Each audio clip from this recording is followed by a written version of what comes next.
اعوذ باللہ من الشیطان اللعین الرجیم بسم اللہ الرحمن الرحیم الحمد للہ رب العالمین وصلی اللہ علی سیدنا محمد وآلہ الطیبین واللعن الدائم علی اعدائہم اجمعین اللہم اغفر لی الذنوب التی تنزل البلاء۔ اے خدا میرے وہ گناہ معاف کر دیجئے جن کے سبب بلا نازل ہوتی ہے۔ بلا سے مراد وہ شے ہے جو عافیت کے برخلاف ہو، پھر وہ مرض قبیل سے ہو یا فقر و احتیاج کے قبیل سے ہو یا قحط ہو، یہ سب بلا محسوب ہوتے ہیں کہ انسان کو کسی طریقے سے عافیت نہ ہو تو وہ بلا ہے۔ اب وہ گناہ جو نزول بلا کے سبب بنتے ہیں وہ 3 ہیں یا بروایت 6 ہیں۔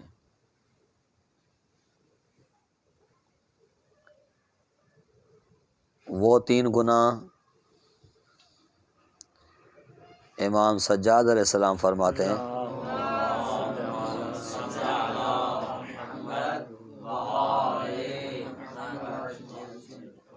کہ پہلا گناہ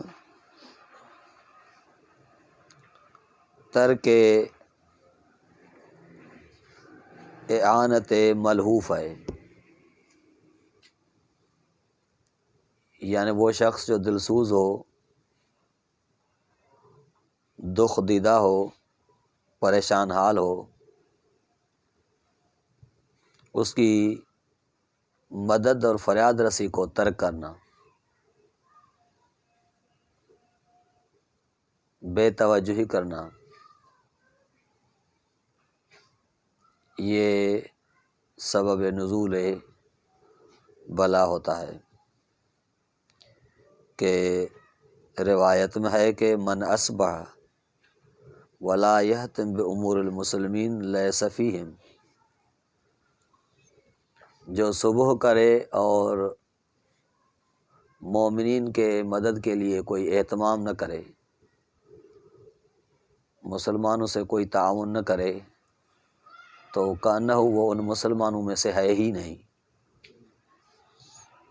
تو اہتمام کرنا چاہیے، تعاون کرنا چاہیے۔ یہ پہلا گناہ ہے جس کی وجہ سے بلائیں نازل ہوتی ہیں۔ دوسرا گناہ مظلوم کی مدد کرنا، اگر اس کو آدمی ترک کر دے، ترک تعاون مظلوم، معاونت مظلوم کو ترک کر دینا، اس سے بھی بلائیں نازل ہوتی ہیں۔ کہ روایت میں ہے کہ احسن العدل نصرت المظلوم،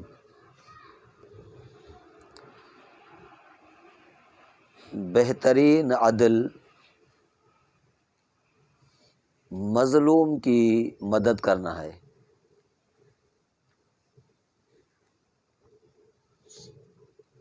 تیسرا گناہ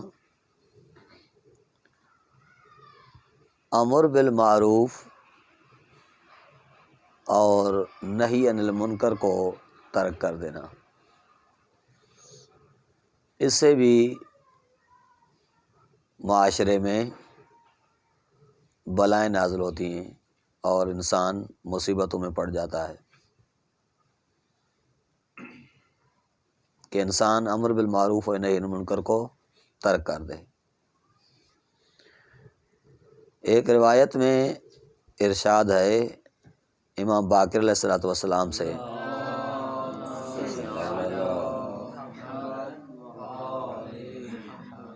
مولا فرماتے ہیں کہ امر بالمعروف اور نہی عن المنکر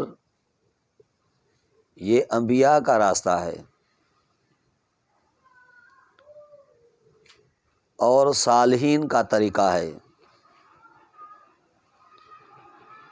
اور ایک عظیم فریضہ ہے جس فریضے کی وجہ سے اور فرائض قائم ہیں، یعنی نماز، روزہ یا اور جو فریضے ہیں یہ سب امر بالمعروف اور نہی عن المنکر سے قائم ہیں۔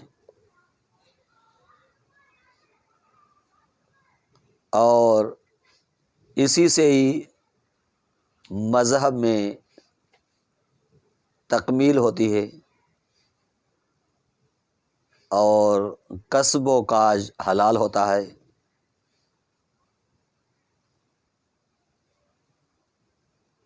یعنی اس سے ہی زمین کی تعمیر ہوتی ہے اور اعداء سے دوری ہوتی ہے، انصاف قائم ہوتا ہے۔ یہ امر بالمعروف اور نہی عن المنکر، اگر آدمی اس کو ترک کر دے تو مصیبتیں لازم ہوتی ہیں، بلائیں نازل ہوتی ہیں۔ اس کے بعد ایک جملہ ہے دعائے کمیل میں، وہ بعض نسخات میں ہے بعض میں نہیں ہے، تو آپ خود دیکھیں گے کہ شاید آپ کے پاس وہ جملہ ہو، اللہم اغفر لی الذنوب التی تقطع الرجا۔ یہ جملہ کچھ نسخات میں موجود ہے، اما کچھ نسخات میں موجود نہیں ہے۔ اے خدا میرے وہ گناہ معاف کر دیجئے جو قطع امیدی کے سبب بنتے ہیں، جو آپ کی طرف میری امید ہے اس کو قطع کر دیتے ہیں، ختم کر دیتے ہیں۔ تو یہ گناہ جو سبب بنتے ہیں کہ انسان امید کو قطع کر دے، سب سے پہلے رحمت خدا سے مایوسی، کہ آیت قرآنی ہے کہ ان ربک لذو مغفرۃ، خداوند قدوس ہے ہی صاحب مغفرت۔ یہاں اور جگہ پر ہے کہ لا تقنطوا من رحمت اللہ، خدا کی رحمت سے مایوس نہ ہوں۔ تو مایوسی ایسا گناہ ہے جس کی وجہ سے وہ امید جو خداوند قدوس کی طرف آدمی لگائے رہتا ہے وہ قطع ہو جاتی ہے۔ یہاں دیکھیے خداوند قدوس نے جو ہمیں نبی دیا ہے وہ شافع ہے، شافع امت ہے، اور اس کی وصف عالمین کے لیے رحمت ہونا ہے، کہ وہ عالمین کے لیے رحمت ہے۔ تو ایسے نبی کے باوجود اور غفور خدا کے باوجود، رحیم خدا کے باوجود قطع امید کرنا یہ وہ گناہ ہے جو یہ قطع امید کرواتے ہیں، مایوسی کرواتے ہیں۔ تو خدا کی رحمت سے مایوس نہیں ہونا چاہیے، یہ خود گناہ ہے۔ اور غیر اللہ پر اعتماد کرنا دوسرا گناہ، جس کی وجہ سے امید قطع ہو جاتی ہے۔ یعنی انسان اپنا اعتماد دار و مدار غیر اللہ پر کیے ہوا ہو، کہ سب کچھ فلانی ہے جس کی وجہ سے یہ چرخہ چل رہا ہے، جس کی وجہ سے میں زندہ ہوں، جو مجھے دیتا ہے۔ تو خدا کے علاوہ کسی اور پر اعتماد یہ بھی سبب بنتا ہے کہ انسان کی امیدیں قطع ہو جائیں خداوند قدوس کی طرف سے۔ تیسرا گناہ قیامت کا انکار، بالخصوص یعنی خداوند قدوس کا جو وعد ہے، یعنی اللہ تبارک و تعالیٰ نے جو جنت کا وعدہ فرمایا ہے، مغفرت کا وعدہ فرمایا ہے، اس سے مایوس ہونا، انکار کرنا بلکہ اس کا، یہ بھی گناہ ہے جس کی وجہ سے امیدیں قطع ہو جاتی ہیں۔ اس کے بعد ایک جملہ ہے دعائے کمیل میں کہ آدمی جب ایک ایک گناہ کی معافی لیتا ہے خداوند قدوس سے، مغفرت طلب کرتا ہے کہ وہ گناہ جو تغیر نعمت کے سبب بنتے ہیں معاف کریں، وہ گناہ جو نازل بلا کے سبب بنتے ہیں، وہ گناہ جو نازل نقمت کے سبب بنتے ہیں، وہ گناہ جن کی وجہ سے دعائیں بند ہو جاتی ہیں، ایک ایک معافی کے بعد، ایک ایک گناہ کے مغفرت کے بعد آتا ہے کہ اللہم اغفر لی کل ذنب اذنبتہ وکل خطیۃ اخطأتها، اے خدا میرے سارے کے سارے گناہ معاف کر دیجئے جو میں نے انجام دیے ہیں، اور سب خطائیں معاف کر دیجئے جو مجھ سے سرزد ہوئی ہیں۔ یعنی اب انتہائے مغفرت پر، انتہائے طلبی مغفرت پر اب داتا ہے۔ یہاں پر جو چیز قابل بحث ہے وہ ذنب اور خطیہ کے درمیان فرق۔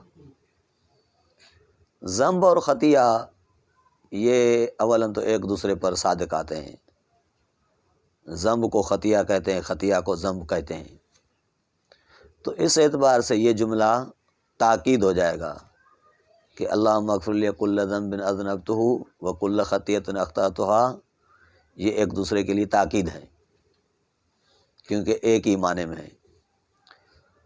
بعض علماء ان دونوں کے درمیان میں ایک چھوٹا سا فرق کرتے ہیں کہ یہ دو ہیں، ایک نہیں ہے۔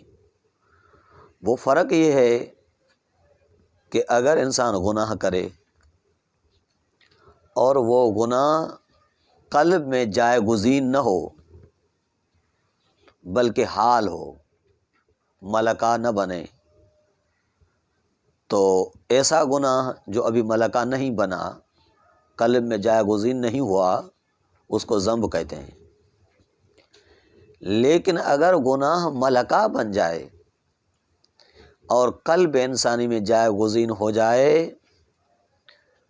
تو اس گناہ کو خطیہ کہتے ہیں کہ وہ اب ملکہ ہے۔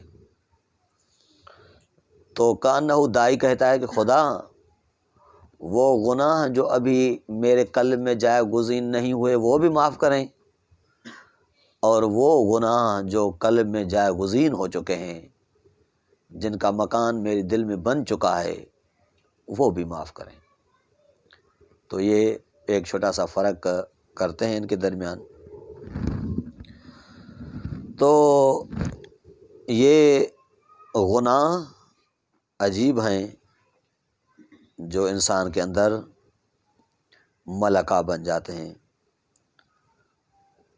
ایک چھوٹی سی روایت ہے کہ عظیم معنی رکھتی ہے، بس وہ عرض کرتے ہیں اس درس میں آج، کہ ایک دن پیغمبر اسلام نے فرمایا کہ خداوند قدوس سے مخاطب ہوتے ہوئے یا کریم العفو، تو جبریل نازل ہوا اور رسالت مآب کو عرض کیا کہ اے پیغمبر اعظم، اے حبیب خدا، کیا آپ کو یا کریم العفو کی تفسیر معلوم ہے کہ یہ کریم العفو کا مطلب کیا ہے، معنی کیا ہے، تفسیر کیا ہے؟ تو خود سے جبرائیل بیان کرنے لگا کہ ہوا انہ یعفو عن سیئات برحمتہ ثم یبدلها حسنات بکرمہ۔ کریم العفو کا مطلب یہ ہے کہ خداوند قدوس اپنی رحمت کے ذریعے سے جو برائیاں ہیں، جو گناہ ہیں، ان کو تبدیل کر دیتا ہے اپنی رحمت سے۔ نہ فقط تبدیل کرتا ہے لیکن اپنی کرامت سے ان کو تبدیل بھی حسنات کر دیتا ہے۔ فقط معاف نہیں کرتا بلکہ ان کو تبدیل بھی حسنات کر دیتا ہے۔ یا مثلا جب انسان استغفار کرتا ہے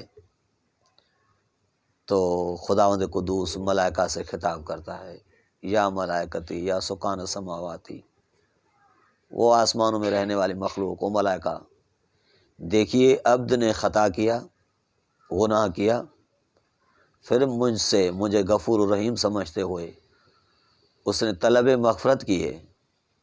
جب اس نے طلب مغفرت کی ہے تو آپ شاہد رہیں کہ میں نے اس کے گناہ معاف کر دیے ہیں، وہ کریم ہے۔